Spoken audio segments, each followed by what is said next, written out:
再来看地中海的岛国塞浦路斯，为着要抢救珊瑚，最近开始一个叫做“神风计划”服务试验，透过不同的载压场，甚至浅水区饲珊瑚。另外，纽西兰这个月初伫海边发现一只真罕见的海鸥已经死亡。这款海鸥目前只有样本的记录，过去毋捌看过活的。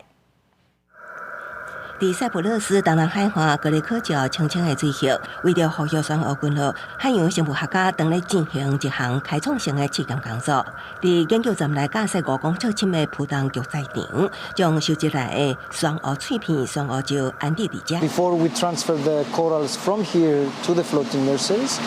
we would break them into smaller fragments if needed, unless they are already in a proper state. And we will glue them on special pins with a special glue, non-toxic, so that they are ready to be attached on a special net